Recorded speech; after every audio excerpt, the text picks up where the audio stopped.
I sit here?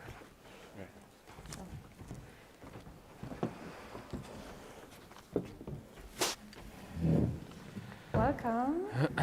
Is this on? Yeah. Welcome, everyone.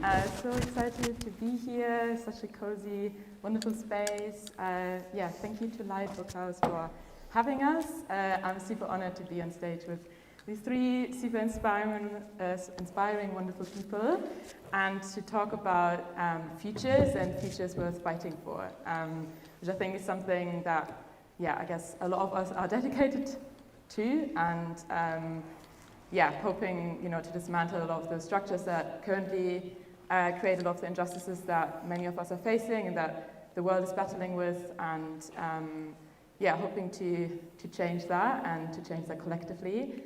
And so I'm super excited to have three wonderful people next to me who are all doing this in their own lives and building community with us here today together. So I'm going to ask them to introduce themselves. Jen, would you like to start to introduce yourself? Sure. So can you all hear me? Do I need to move? Okay.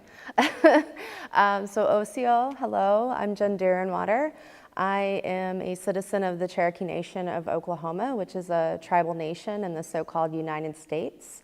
I say so-called because the United States is not the name of our lands. So I am a journalist, and I am the founding executive director of Crushing Colonialism, which is an indigenous media organization. So I do obviously a lot of media work. I'm a writer. I do some photography. And I am also multiply disabled, and I'm bisexual and two-spirit. So a lot of the work that I do is really centered around intersectionality and trying to tell the complete stories of communities and what that looks like for us, and going beyond just the easy little sound bites that we so often hear, even in independent media. I currently live on occupied Piscataway land known as Washington, D.C. I was raised in rural Oklahoma on my nation's reservation, and also in rural West Texas outside of Abilene. So a lot of the work I do is informed by climate justice, disability justice, reproductive justice, indigenous rights and tribal sovereignty, and also, as my skirt says, land back. So yeah, that's me in a nutshell. Thank you so much, and welcome to Scotland. Thank you. Eve, would you like to go next? Yeah, thank you. Hi everyone, I'm Eve Livingston. I'm also a journalist. Freelance covering sort of social affairs issues and with a particular focus on inequalities. And the reason I'm here tonight is because I recently published a book called Make Bosses Pay, which is about unions and workplace organising, which I think to some people might seem like kind of a sort of niche topic or a sort of very specific kind of book. But for me, I think all the work that I've done around sort of inequalities and trying to tackle them and build futures worth fighting for, has led me to believe that the only way to do that is to act collectively, as you said in the introduction. So I don't see the book as being niche, or the topic of kind of unions and organising being niche. I see it as being sort of the key to everything, really. So I think I'm sure we'll get into that in the discussion. But yeah, while I have a specific interest in kind of work and inequalities at work, I kind of see them in the wider context of needing to organise collectively in our communities and in other parts of our lives too. So yeah, that's sort of my interest, and I'm sure we'll go on to discuss further. Yeah, super excited to discuss that. And Hassan, you're next. Slightly unfair. How do you follow up on that? Hi everyone. My name is Hassan. Should introduce myself, right? Mm-hmm. I'm Syrian. I'm from Damascus. I am a filmmaker and an activist, and a recently published author. My book is not as interesting as yours. It's just a memoir, nothing special. I'm super pleased to be here. Thanks. I mean, The book is amazing, and you should totally read it, and it's totally amazing, and all three are amazing, so yeah, we're not doing imposter syndrome on stage. I just snorted. But yeah, super, like as you just heard by the introductions, like super incredible people, and I think especially around, you know, movement building, and already Jen introduced, you know, intersectionality and how these struggles and therefore also our solutions and our futures should be intersectional, and you know, we can build those collectively. And Jen, I'm gonna pose a first question maybe to you. You already spoke a little bit about storytelling and your work around this. Yeah, what does like the importance of storytelling mean to you to kind of like reclaim the past, the present, and shape futures? Well, storytelling is an indigenous traditional value. Our people were more oral storytellers rather than, you know, physical writers. But my people, the Cherokee, we actually have the first syllabary, native syllabary within, you know, Turtle Island, which is our sort of English word for what we call North America, or rather what is known as North America. We also have the first newspaper that was put out. It's called the Cherokee Phoenix. It has not ran continually during the years of the Trail of Tears, which is the removals that we were forced on. Obviously, we were not able to continue to publish, but the Cherokee Phoenix still runs to this day. It runs partially in English, partially in our own language, which is really wonderful because language revitalization is incredibly important for anyone who has been colonized.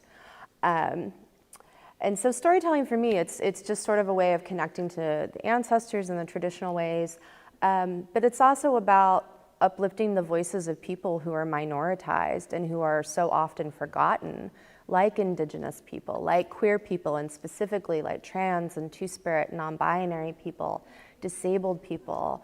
You know, it's trying to give us that platform because we are out here being hurt, we're being oppressed, we're being killed, and our voices are not being heard.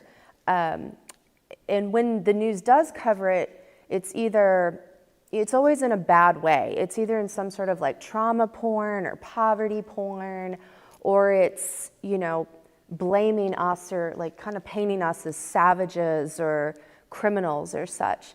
And so I think it's really important that, you know, communities have the ability to tell their own stories.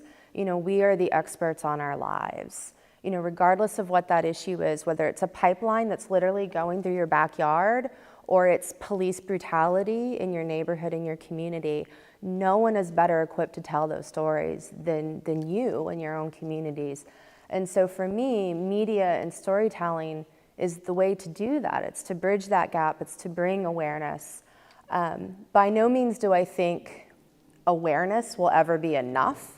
I don't think that storytelling will ever be enough to get justice, to get what we deserve, but I think that it is an important part of that.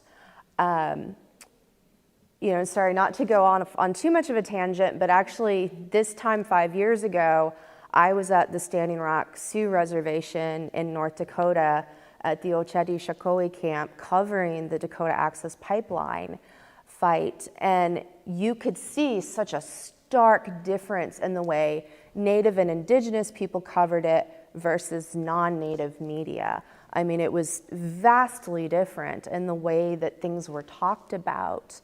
And I just think that's so important to keep that going. And I feel like I'm starting to get a little rambly, so I'm going to stop now. No, I mean, it's real. We love the ramble. That's why you all are invited to tell your story, you know. Yeah, Hassan, you've also talked, well, your memoir in, you know, reclaiming story and telling your own story. And yeah, would you like to share something around what, like this, like writing of memoir actually like means, and Yes. Reclaiming that. Great. Yeah. So I also think that stories are very important. Because we used to communicate in stories back in the day, I mean, a long time ago.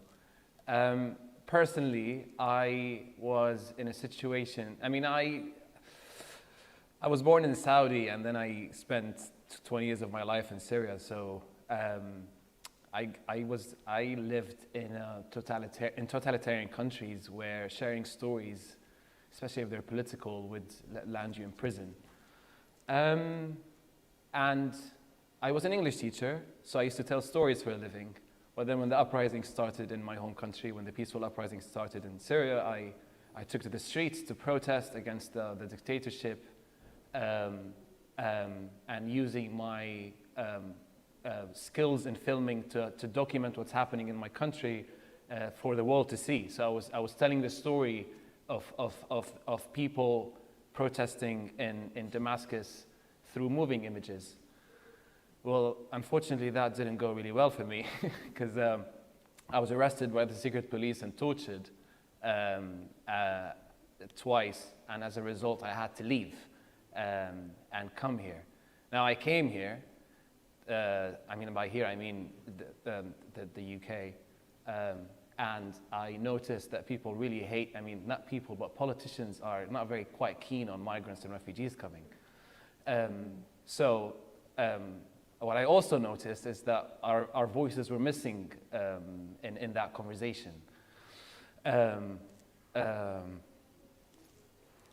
So I wanted to be part of that chat because it's very personal to me.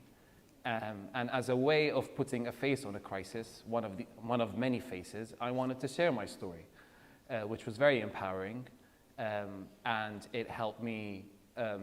Basically, it wasn't just very empowering, but it also helped me to make sense of what was happening. And that's why I wrote my book, which is called Hope Not Fear, which it's kind of weird when you write a memoir, by the way, because you don't want to sound very self-centered and narcissistic, but it is basically my story. And yes, I'm very proud of it. And on that element, I'm going to finish give me 1 minute. I really liked your point about storytelling isn't enough, you know, but I sometimes think that storytelling does drive action. Mm-hmm.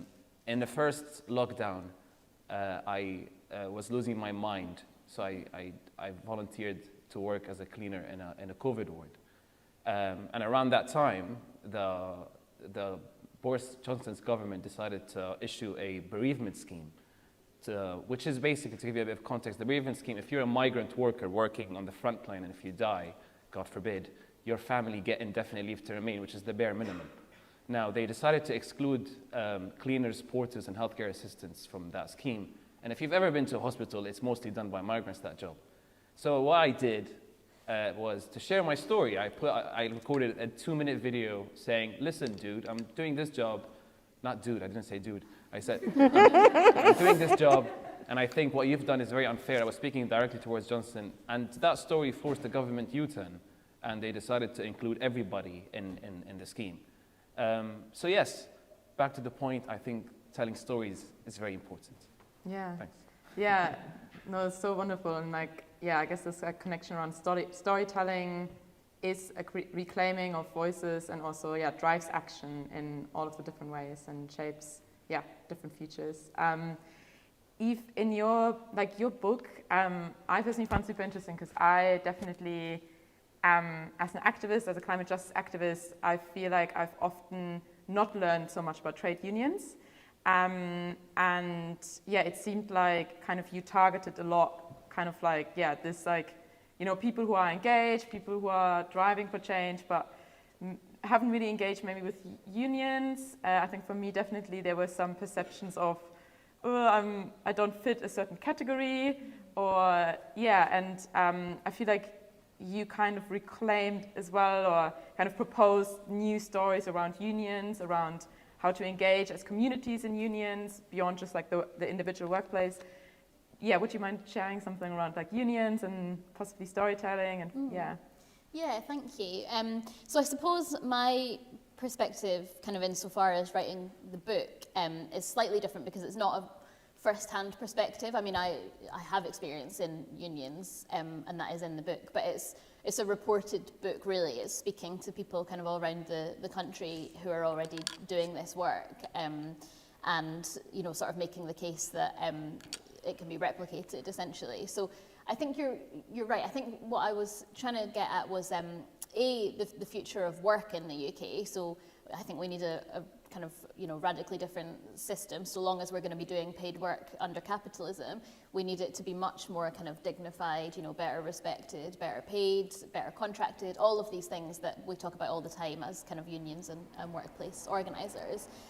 So, you know, it's about the future of work, but really it's also about the future of the union movement that gets us to that future of work, because I think the one that we have at the moment isn't equipped to do that.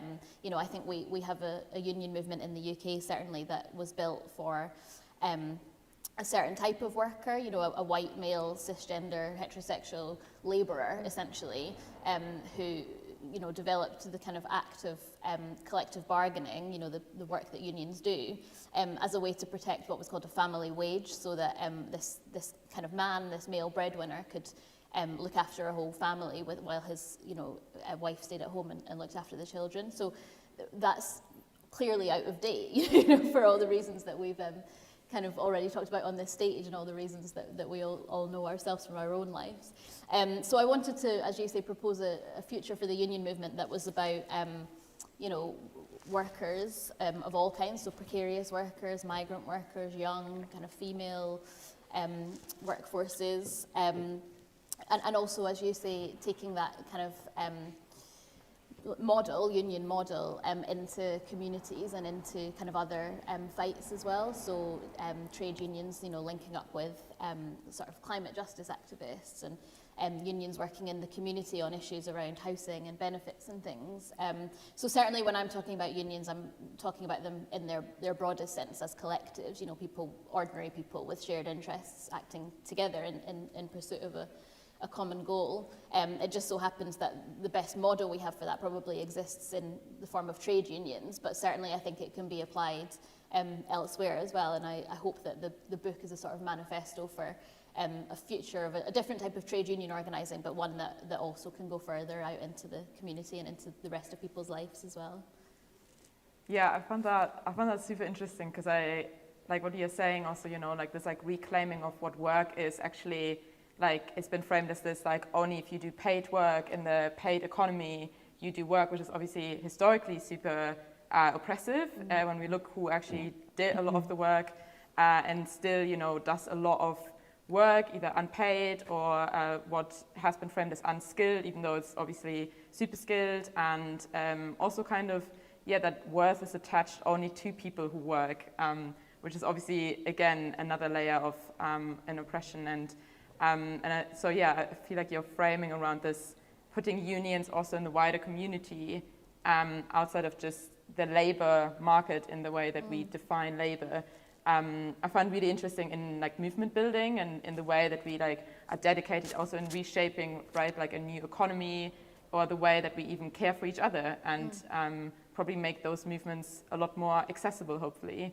Have you found any already like places or communities working on this, or do you have any ideas on how we can build that more also within our communities here? I mean, yes, there are loads of examples, and what I tried to do in the book was to use, you know, although the book is calling for something different, I don't use any sort of negative case studies. You know, I don't spend precious words in the book sort of slamming particular things that unions have done that I don't necessarily agree with. Rather, I wanted to highlight very positive examples of where the kind of thing I'm calling for is already happening, to make it sort of tangible for people to see. So, you know, there are loads of examples that spring to mind, but some of the things that you're talking about around kind of challenging that traditional definition of you know, capitalist work. You know, there are great moves to organise foster carers, for instance, in Scotland, which is the kind of first time we've seen that happen within traditional union structures, and I think that's really exciting in terms of opening up a conversation about, as you say, care and you know, the work of care that's so often kind of unpaid and falls on you know, women and other kind of marginalised workers and citizens. But the thing about sort of movement building more widely, the example that I use in the book is Acorn Community Union, who probably many people here will be familiar with already, who do great work using a union model in the community. So they started off kind of in Bristol in England, working on housing issues. So, you know, people with bad landlords and kind of, you know, mold in their houses and people who won't make repairs and all that kind of thing. And they've expanded to kind of work within the community, still a lot on housing issues, but also on things like the benefit system. You know, what we see often is, you know, that we all kind of recognize that there's some kind of injustice, there's something going wrong with our system. We can all look at the benefits system and, you know, say how inhumane that is and how kind of unfairly it's administrated. But I kind of think it's very difficult for one person or kind of, you know, one specific person in that situation to challenge it, really. I mean, the example you're talking about challenging Boris Johnson directly, is, you know, quite incredible, but it's a big ask, I think, for people to be expected to be able to do something like that. You know, it's not... I don't think it should happen in the first place. Well, exactly, yeah, exactly. But when we do come across these injustices, I think, you know, it can be tempting to think that it's a kind of individual thing that we should be trying to solve on our own in creative ways like you've described. But that's a huge onus to put on individual people, right? Yeah. And I think the kind of more sort of effective way, really, that we can start to challenge those things is collectively, you know, sharing the burden of that challenge, and kind of, you know, quite simply doing the sort of strength in numbers thing.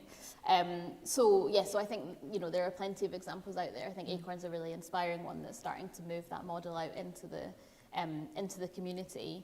And you know, I think kind of unions that are doing our organising around, you know, kind of workers like sex workers, for instance, who, you know, exist in this reality where they're sort of not necessarily welcome in feminist spaces and not necessarily welcome in worker spaces because they're not seen by some people to be either. And I think that's a really important conversation to be having. So we can start to use kind of union organising not just to advance our own situations in our own workplaces, but to open up these conversations more widely about what work actually is and what it looks like and who does it. Yeah, thank you. Did you want to add on anything? No, I wanted to say, so I know it's a collective thing. And I think some of the movements that we've seen recently online it's been a collective effort, like the Me Too movement, for example. And recently in the pandemic, I know, and when I said it shouldn't happen in the first place, for example, a footballer like Marcus Rashford shouldn't be lobbying the government to feed hungry children. Yeah. But the only reason why it worked because millions of people online, you know, joined that protest. And in the same, like in my case, the video was shared like hundreds of thousands of times, which was in a way a collective effort, which was spearheaded by an individual. And then the point of why it shouldn't happen in the first place, because I think it's quite mediocre of the government to wait for someone to lobby them to do something, you know. So yeah, that's what I wanted to share. Yeah, thank you so much. Thanks. And yeah, I feel like, I guess, like kind of diving into like a little bit deeper what you already touched on, everybody, and why we're here is, you know, creating these like inherently intersectional futures that already exist within us and as an individual, as our collectives, and that's so often put against each other, right? Like so often these like forces are being kind of like weaponized against each other when actually we should tap into them as like strengths. And I wonder if Jen, if you want to speak a little bit more about this and, you know, tapping into tapping into that could strengthen the futures that we want to build, and that we should be building, right? Yeah. Well, you know, our identities, our communities, they don't exist in silos, you know. Like when I talk about myself, I don't think, oh, well, today I'm just a bisexual, or today I'm just Native, or, you know, whatever. Like, no, I'm all of these things. And our structures, colonialism, imperialism, all of these things are bearing down on all of our shoulders, all of us in this room and beyond, in a variety of ways, you know. So, like, for example, when I think about, you know, the climate work, you know, as Indigenous women and people, we know that, you know, these pipelines, these infrastructure projects, they bring primarily non-Native men from outside of the community to our lands and set up what is called man camps, which is just sort of makeshift housing for the workers. And anywhere these man camps exist, our women and our children and our two-spirits go murdered and missing at incredibly high rates. You know, so for me, that's a big part of what brought me into the climate movement was that, you know, and then I think about as a disabled person, you know, Indigenous people, we have some of the highest rates globally of disabilities and chronic illnesses. And a lot of that is a result of colonialism, which is also a part of things like mining and big agriculture and all of that, you know? So for me, like just looking at this, I don't see how we could ever separate out all of these issues. And you can't say one issue is more important than another when they're all bearing down on us in so many ways. And so I think that that's why it's so important that we are coming together, we're having these conversations, and that when we come together to do community organizing, that we have a wide variety of people at the table and that everyone's voice is being heard, but in particular that we're giving more voice and more space to those who are the most oppressed. And I say that, you know, kind of delicately because I don't believe we should be playing oppression Olympics, but also the people in our own movements that seem to have the most voice and the most say are usually the most privileged in our communities, and that has to stop. And I think also, you know, when I talk, for example, with like my disability justice community members, we talk about all the ways that disabled people are kept out of movement space and how one of the reasons we should be there, there's so many reasons, but you know, we have to exist in a world made by and for the abled. Like, we are very creative people. We have come up with all kinds of little hacks and ideas and ways to exist in a world not for us. In fact, not only not for us, but is made more to institutionalize and kill us. You know, so when we're all coming together, we're bringing different knowledge, we're bringing different ideas to the table. And I think that that could really advance our movements, it can advance our causes, it can get us closer to where we need to be. And frankly, I'm also just fucking tired of hearing the same liberal rhetoric. I'm tired of it. You know, as for better or worse, an American, I am tired of this idea of, oh, if we just get a Democrat in office, everything will be great. Well, the fuck it will. You know, I mean, excuse my language, but sometimes, you know, you just have to say fuck. Like, you know, this idea of, well, we just have this one person or this one idea of how to do things, then everything will be fixed and everything will be great. Well, no, it won't. It just doesn't work like that. I feel like I had a much better point earlier, and it's just, I get in these events and I get going, and then I'm like, what the hell was I saying? Said the F word quite a lot. Yes, yeah, I do. I swear like a sailor. I freely admit it. No, I love that, because I think also just tapping into rage and in frustration, like I think there's just constant. Let it out. Yeah. This constant kind of like positivity, like no, it's good. It's It's therapeutic in a way. Yeah, it is. And just being angry of how it is. Like, it's super, and asking people who are being traumatized and you know violated every day to be happy and positive, like. No, white people in the US can't even handle wearing a damn mask without losing their minds, but I'm supposed to stay happy when like everything is bearing down on me? Like, hell no, no. I love that, yeah, I love that.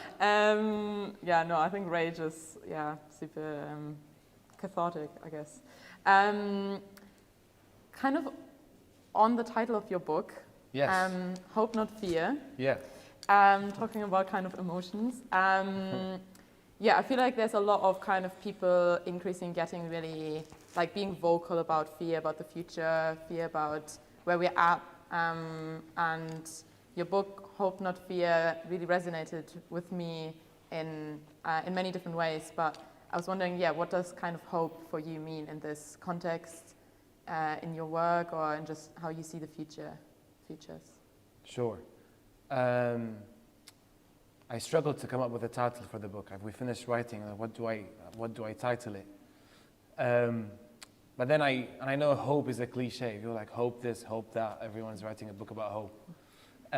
But then I went with hope, not fear, purely because I think, despite not being that old, I did witness the best and the worst of humanity in one way or another. I witnessed the worst of humanity, as I already mentioned. I had several near-death experiences because for any criminal reasons. I mean, I was locked up because of protesting. We nearly died in the Aegean when we were crossing on a dinghy to Europe, and we were beaten up by European police, which was basically they were breaking international law by forcing us to U-turn back to Turkey. So I've seen my fair share of the worst of humanity, and then I did, in one way or another, I did also see the best of humanity through the individuals that I've met on my way in the darkest places, and also here in Britain, to be honest. I've met some really amazing people, especially the ones that I worked with in the hospital during the pandemic. So having seen the best and the worst of humanity, I was like, yes, I mean, I'm writing a very dark book. I'm writing a book which is not very easy to read, and everyone's having, we're coming out of a pandemic. Everyone's having mental health problems. So how do you get people to read a book which is slightly dark, but still real? Well, then I wanted to flesh out the thread of hope. And it was very important to me, especially given what I've done in the past 5 years, all of my activism, all the documentary films that I worked on, all the photos that I've taken. I won a BAFTA for a documentary that I made. I recently made a documentary for Netflix. Some of my photos were selected by the National Portrait Gallery. So I've done some amazing things, and I wanted to talk about that journey, basically. What got me here? How did I get here? And then all of the activism that I've done is basically, that is hope for a better future. We're talking about a better future. So I talk about passive hope and active hope. So passive hope is when I sit on my couch and I'm like, oh, I hope I can make some money tomorrow. But I think when hope is linked with action, when we do something, when we get angry, when we protest, when we swear, when we when we call out the government, when we do all of that, I think we can slightly make this world a better place to live. And that is why I have decided to call the book Hope Not Fear, which is actually here, if you ever find it. You get a chance to get it signed. Yeah, I can sign it for you, and also I can make a bit more money when you get it. I'm joking, no, but it's here. And just one last note. Basically, I think compassion. I mean, vulnerability is a gateway to compassion. I understand trauma porn, and I understand poverty porn. I know that is horrible. So that's why when I decided to tell my story, because I've been in situations where people came and interviewed me and they wanted just to get the torture details. It was like, tell us how you got tortured. I'm like, it's none of your business. Like, I don't want to share these details. But when I had full ownership and I had agency over how I would tell my story, it was very empowering. Like this is how much I want to share. And this is what I'm comfortable with sharing. And in one way or another, I think it does work. I mean, I wanted people to walk on my footsteps. I wanted people to know what it's like to be uprooted and forced to live in exile. And I haven't seen my family since 2012. We haven't been together since. I know it's so yes.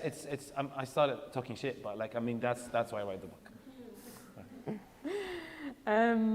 Yeah, I feel like that is a wonderful place to start the Q&A and to get your questions to these three wonderful people.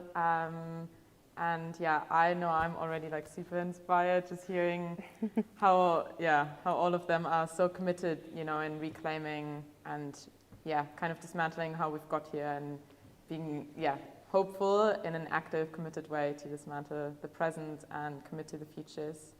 So I have a question to the audience before they ask. Go for it. Is that okay? Yeah, go Sorry for to it. interrupt you. No. It's a bit of a joke, but it's an honest question. Where do you think refugees in the UK go when they feel homesick? This is a question based on research. I asked 10 of my friends, and that was my research. but honestly, where do you think refugees go in the UK when they feel homesick? You want to try? What, Sainsbury's? No. Okay. What's that? Like restaurants, like the food? No, I mean, yeah, but no. Where they mostly like they feel homesick and they just wanna like they just wanna feel at home. Can I take a guess? Yeah. Even community centers? No. No? Oh. Okay, I'll answer. Cultural centers? No. Okay, You're just tell close us. though. They go to the British Museum because. Oh, It's a good one, isn't it? yes. This is honestly, there are a lot of props in the British Museum that make you feel like you're at home. And I went the other day, and there was quite a lot of stuff from Syria. My grandma's auntie. No, sorry, that was yeah. But yes, they go to the British Museum. Okay, your questions. I'm not sure how we give the microphone though to anybody. I think we can hear them without mic. Yeah. Or, I mean. Or Maria. Okay. Okay. Even better. Good for like the British Museum. I That's a good am job. not going there. I was like, if I go in there, I'm gonna get arrested. It's gonna be an international incident.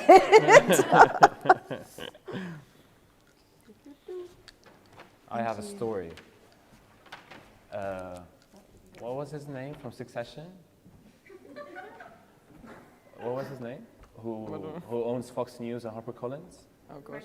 Yeah, Murdoch. Murdoch once hosted a dinner at the British Museum, like a private dinner. This is a true story. And they were all having dinner. It's like the whole British Museum it was booked for them, and it was like all these posh people.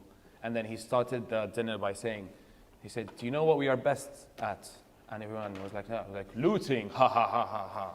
And he started laughing, which was a bit. Sounds like the British government. Yeah. Yeah. I have a lot of British Museum inside jokes, but we're gonna move to your questions. We have our question here. Okay. If you could repeat the question on stage, even if you just do it joke for anyone who's watching the live stream. Oh my God, is this being live streamed? God. Thanks. Am I coming through okay with the mask? Thank you so much for such a fantastic discussion. It's really inspiring to think about ways we can change things. Eve, my question is about what you talked about in terms of the trade union movement. The last year and a half has really made me reflect on the things that unions are struggling to do during the pandemic and the various limitations that unions themselves face.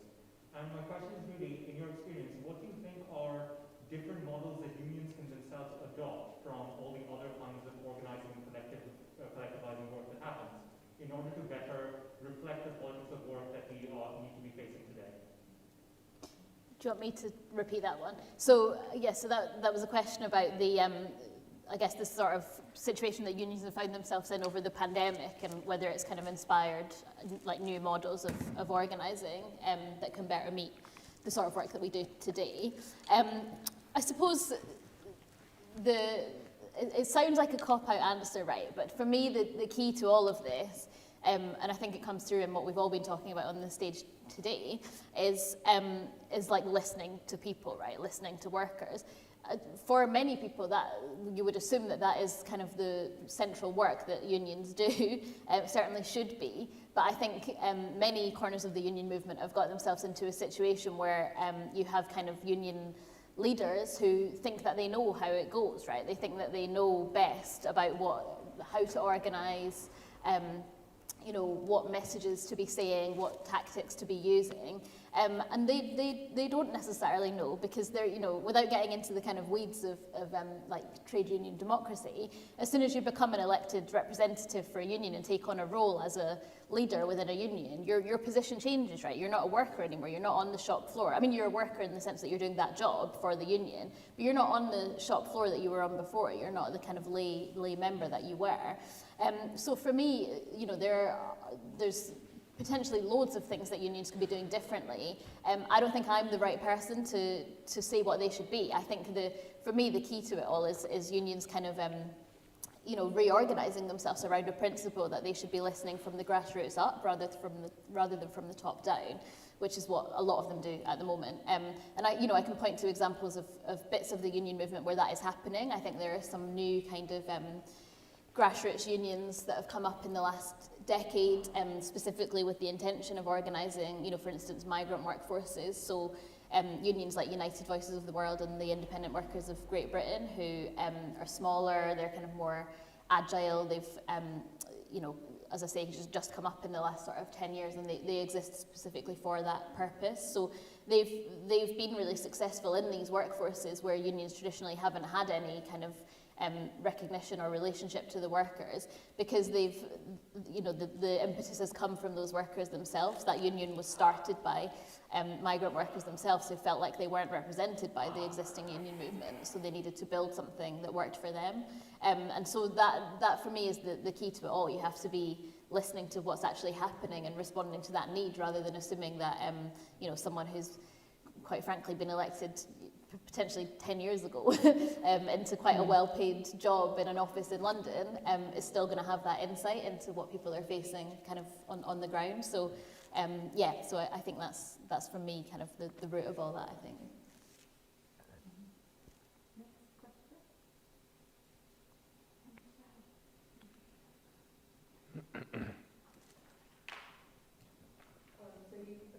You mentioned of kind of pressure to delay torture porn or those kind of details that you don't have control over. Just wondering if you had experiences, I suppose, going in journalism, working with editors that have kind of tried to push you in that direction, and how you dealt with that, whether telling stories about yourself or telling stories about other people's experiences. In my experience, yes, I have. I had editors pushing me into that direction of sharing details that I'm not comfortable in sharing. And that goes back to, especially in documentary filmmaking, they talk about diversity in the TV world, and it is diverse, but in terms of talent. So we started seeing people from, different backgrounds and different races on screen, but commissioning editors are mainly all white people.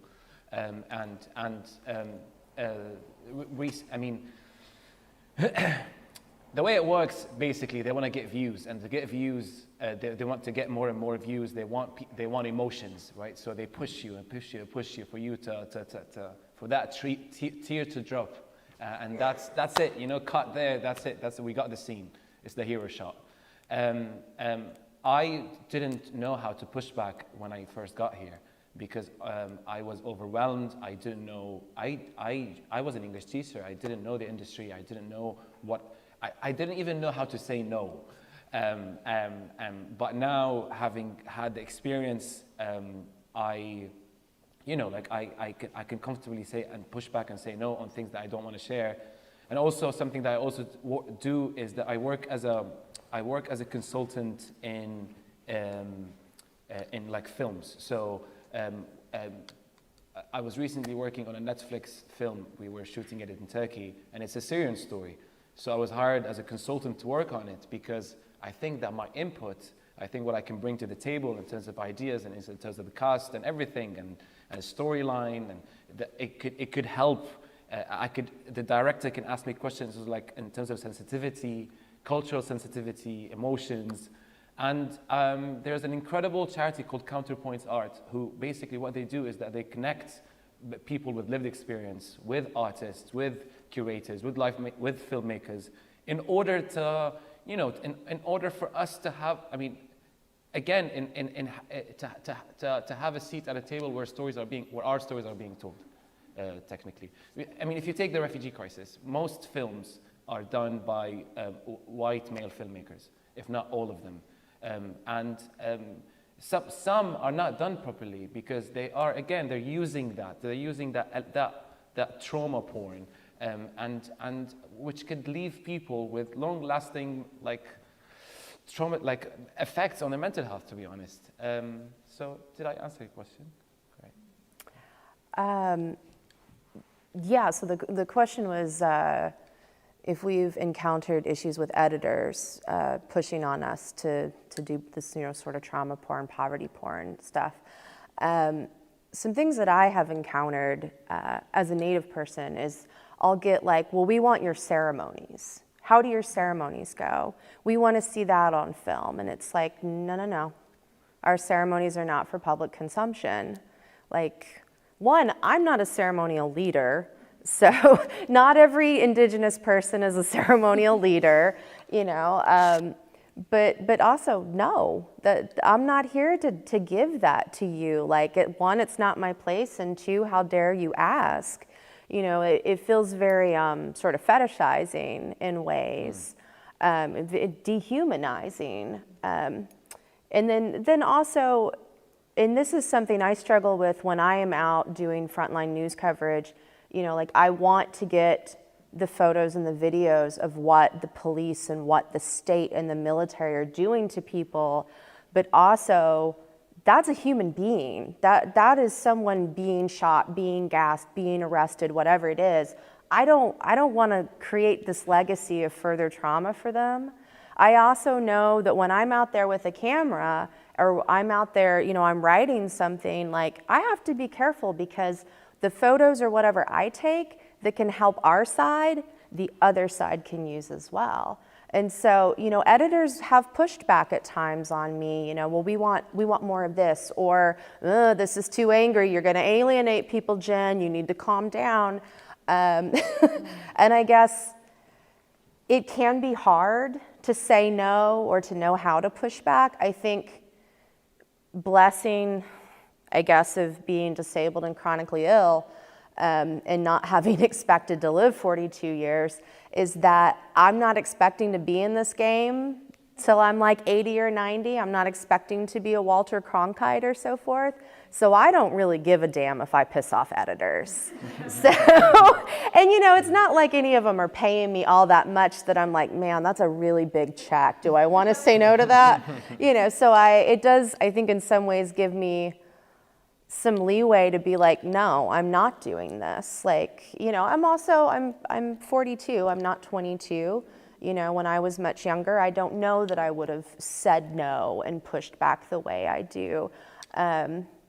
But yeah, I think as much as I love being a journalist, media is definitely an ugly industry, and it does a lot of harm, and it definitely works in cahoots with government and corporations and stuff. And editors, for better or worse, do play into some of that. And yeah, I think this is a good example, though, of how, like, having different kinds of people at the table can show you. Because, here I am, I'm like, no, I'm disabled. I'm not going to be able to do this forever, so fuck you. Like, I'm happy to sit down and tell you how to, like, creatively tell an editor no.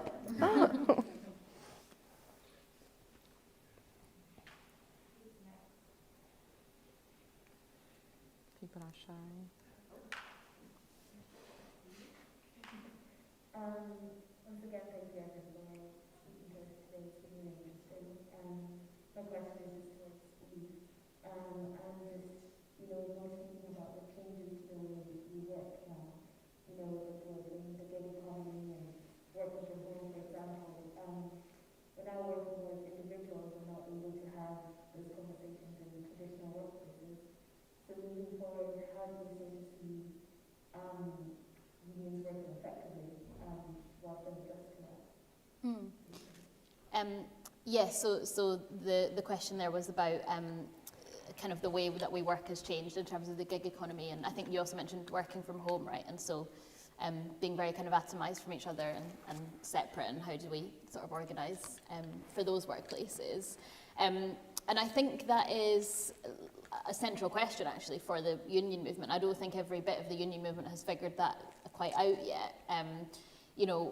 The one thing I think when I think of the sort of pandemic and the working from home experience, which obviously is not everyone's experience, it's the experience of a certain sort of segment of the labour market, and there were many other people whose work remained the same and in fact got much kind of harder and more precarious.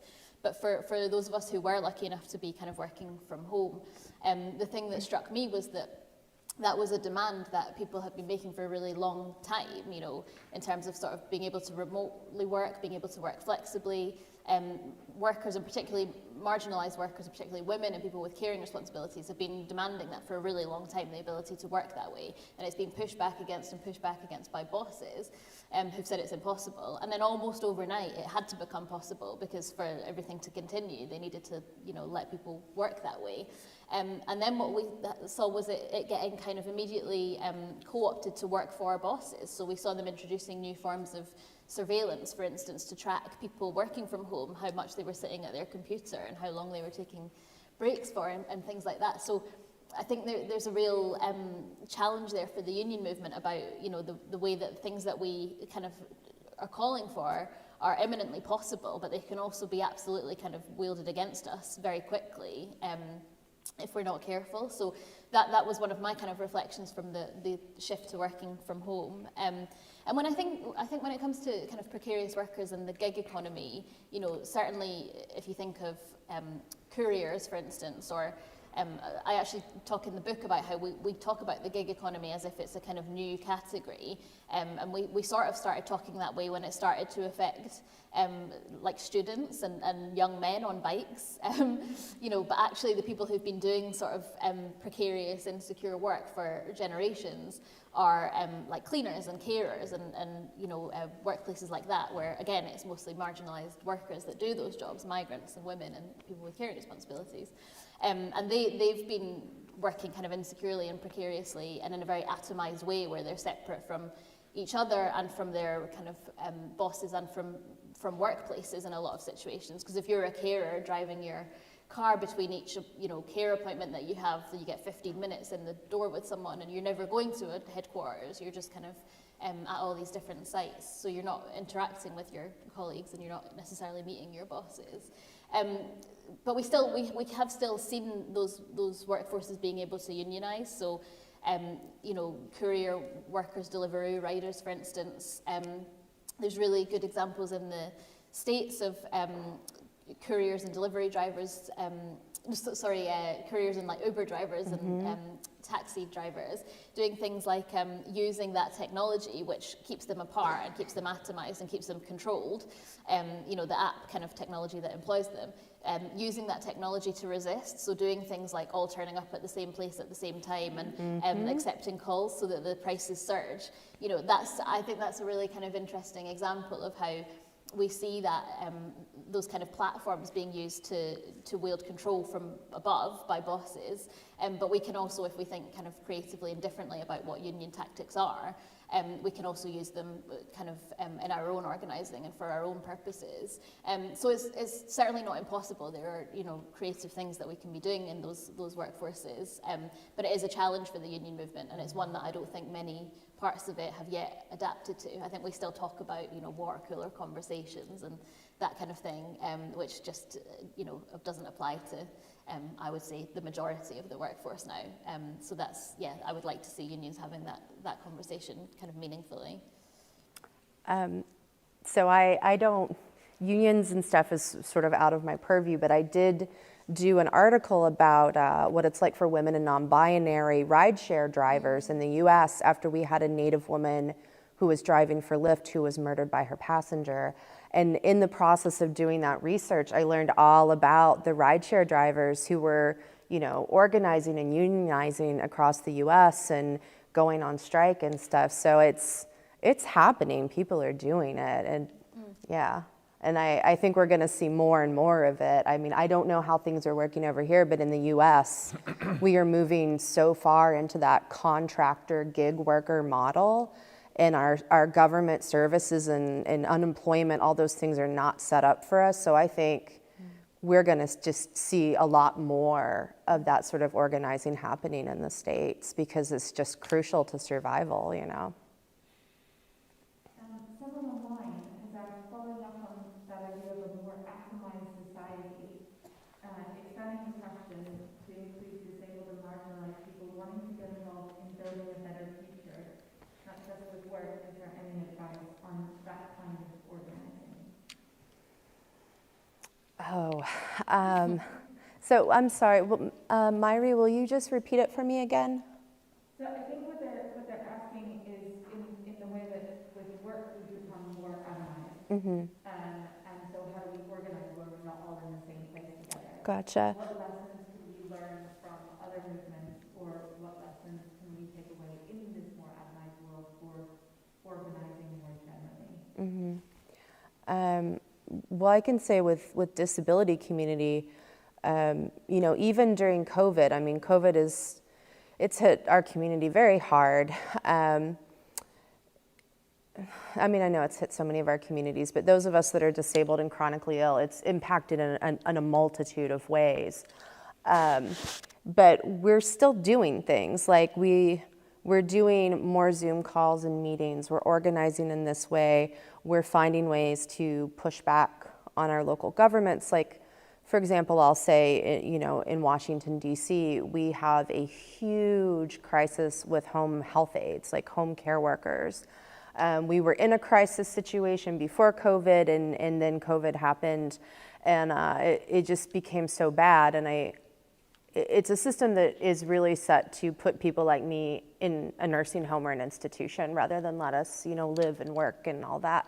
And, you know, sure, we weren't able to all come together and go occupy a city councilor's office or a senator's office or something, but, you know, we all found ways to push back, and we would clog their phone lines. We'd clog their inboxes, you know. There's a lot of great work being done by like deaf, disabled, and ill youth on social media.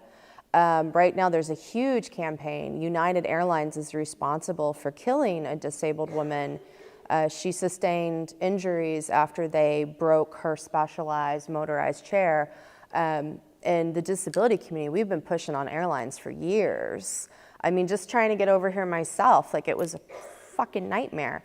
And so social media has become a really big way for us to just push back. Like, you know, I know it's not the same as being in the room, but as disabled people, we can't always be in the room regardless. Like, it's just not always possible.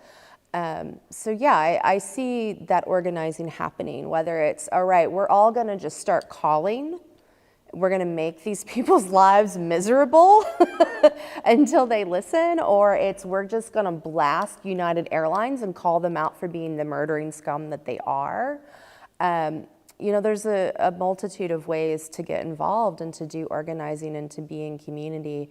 And I think the disability community does a really good job of showing all of those ways that we can, you know, show up literally or metaphorically. If I can just say quickly, I think that question kind of points to something that I thought about a lot when I was working on the book, which is the difference between sort of activism and campaigning and organizing, right? Which is, I think organizing has become quite a sort of fashionable word that we use a lot more than we used to use kind of 5 or 10 years ago. Quite often we use it interchangeably with activism, and activism is very worthy and great and important. I'm certainly not saying that it's kind of, you know, useless, but it's actually a different practice than organizing. And for me, organizing is about reaching out to those people that aren't kind of represented yet. Because if we take the, you know, example of organizing in the workplace, your union is, you know, kind of pretty much useless so long as you're just speaking to the same people all the time, right? So what I kind of call for in the book is this model of deep organizing, which is about going beyond your sort of, you know, kind of not speakers that always are speaking, the people with sort of cultural and political capital that are always at the top of movements, sadly, and going out to the people that aren't yet represented or aren't yet round the table. And that to me is the difference between organising and campaigning. And it means that you don't just have, you know, a sort of leader of a campaign who's having to spread themselves really thin and run around the country, you know, campaigning in each individual workplace and potentially winning, which would be great, but kind of burning themselves out in the process and not building any other kind of leaders or organisers of the future. And rather, I think it is that organising model that gets you to those new people and to the people that maybe haven't traditionally been able to access spaces that have been made inaccessible to them. So I think that's an important distinction when we're having these conversations, is that sort of difference, I think. Just one last burning question before I hand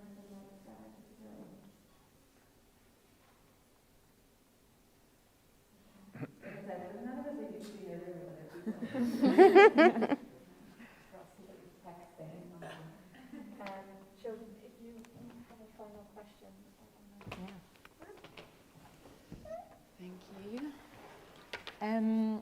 Yeah, then maybe just to start wrapping up slowly, maybe if each of you want to just share, what this this topic of futures and futures worth fighting for means for you, and being in community, especially around this topic.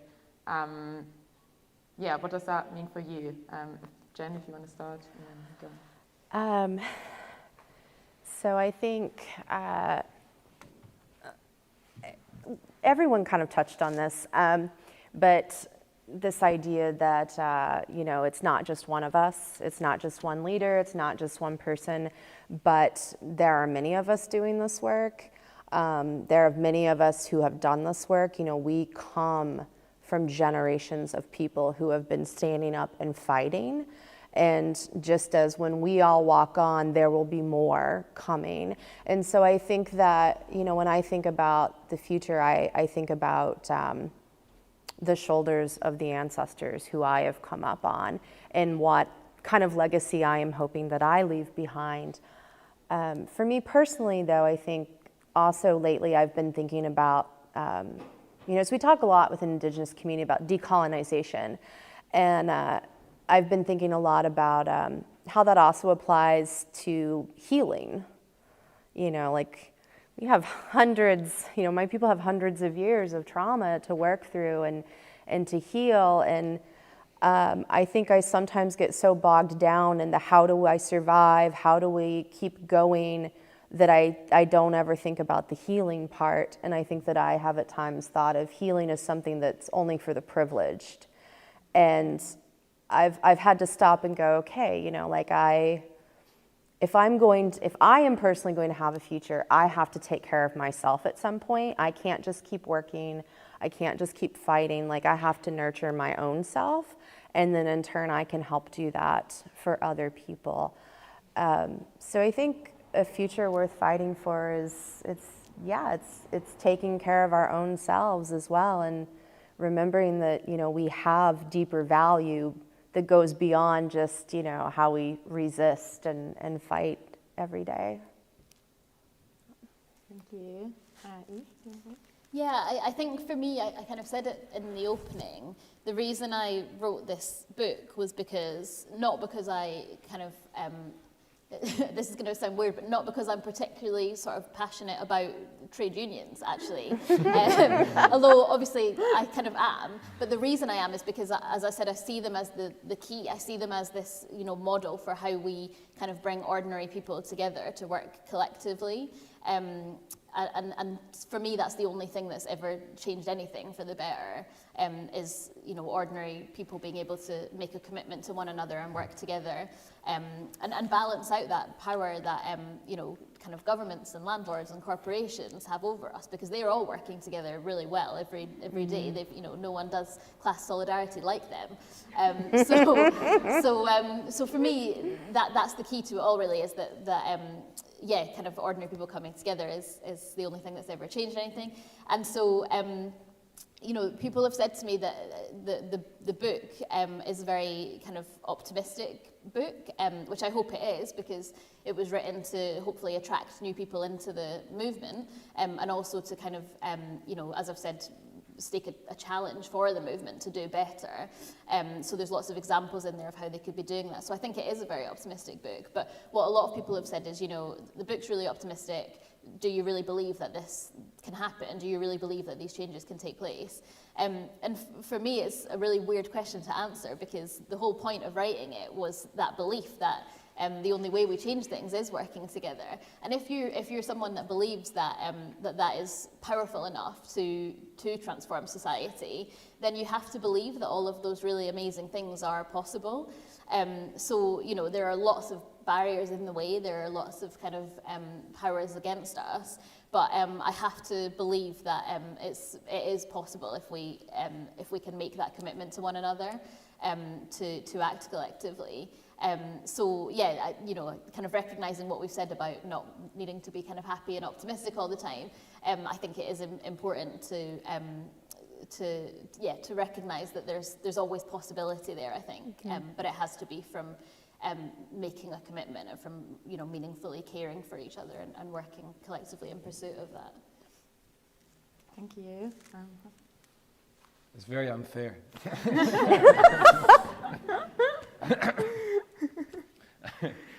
I mean, if I ask myself the question, is the future worth fighting for, then definitely yes, it is. I'm really going to just repeat your points. You've got really good points. I think if we're not healthy, we can't fight for the future, and that is especially with mental health. And I talk about mental health a lot because I come from a community where mental health is a taboo, and people don't really talk about it that much, let alone address it or get therapy. So being healthy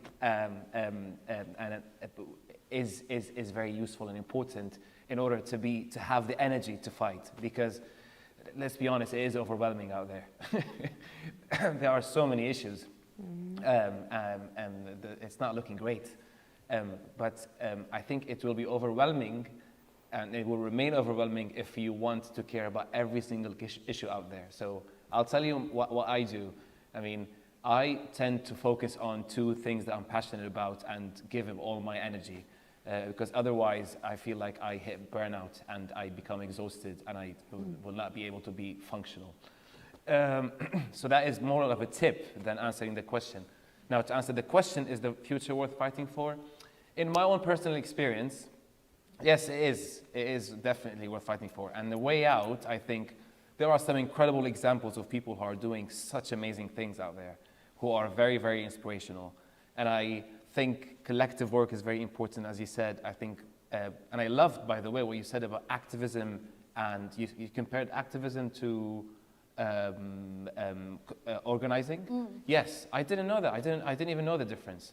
So organizing is very important, and I, in my own, this is from a personal experience. Organizing something always leads to action, and that can change can have a good impact and drive change.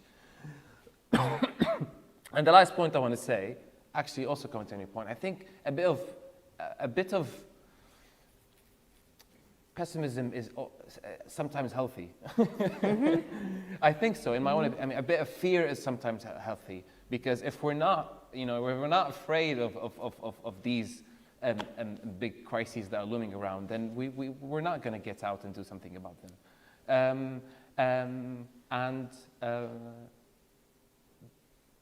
That's it, really. I ran out of things to say. Although I still have some stuff about the British Museum. Can't wait to hear them, actually. I'm sure I'm not the only one who feels super inspired. My heart is super full. I feel super honored to have shared this space with the three of you. I feel like when we come together like this, I think more than ever, I really feel in my heart that we will win, and the futures are already here, and we just need to nourish those seeds and compost the rest. That is shit, really. So yeah, I think we're ready to close.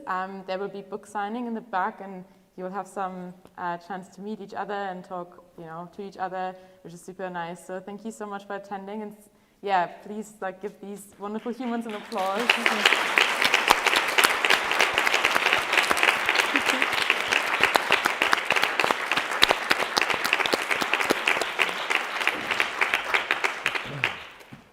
I'll look for the curtain so you know where to go. Oh my gosh, amazing. I don't know how this works. We have books on the hill.